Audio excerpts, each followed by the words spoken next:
They got me mic'd up today. We're talking about the normal shop floor vocabulary when working with engineering.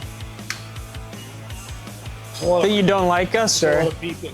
Yeah, there's a lot of beeping. It's all getting bleeped out, or? Yes. Okay.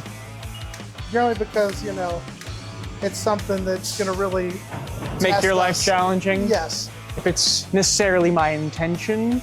Yeah, but you got to make us work so we can put out some impressive parts. Yeah. And with welds on it. So you call out everything that's underneath of it and where it needs to be overall.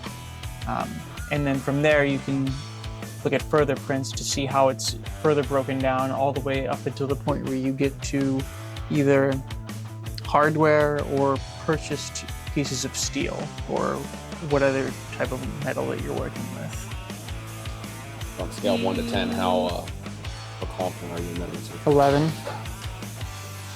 Your model was wrong. No, it wasn't. It could have been. It wasn't, though. Might have been. Yeah. So Is this the day in the life of Matt? this is the day in the life of Matt. This is your shaft, which is they're gonna pretend like it is. Well, here, you could, that's a cool part. Jason, do you have anything that needs modeled? So a lot of the times we get various parts that we need to manufacture that are not our design.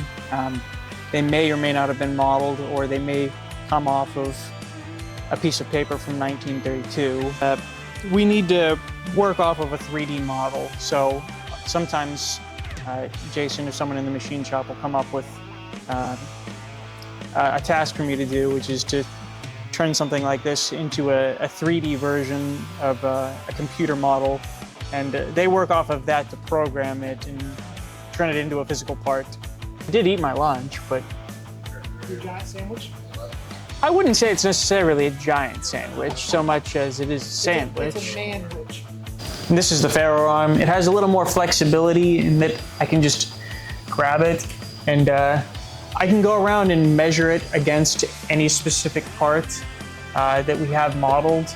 And it's going to give you very good, reliable data, not quite as accurate as you're gonna get with CMM. So the CMM is it's kind of like the ferro, but more of on an automated and more accurate scale. So it moves around by itself, and it has many degrees of higher accuracy than what you would expect to actually get on a ferro arm. This is Mike Molnar. He thoroughly enjoys being on the camera at all hours of the day.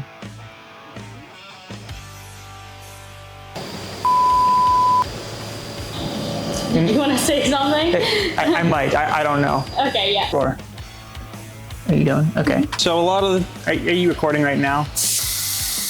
Are you actively recording right now? Well, Are you recording? I'm recording though.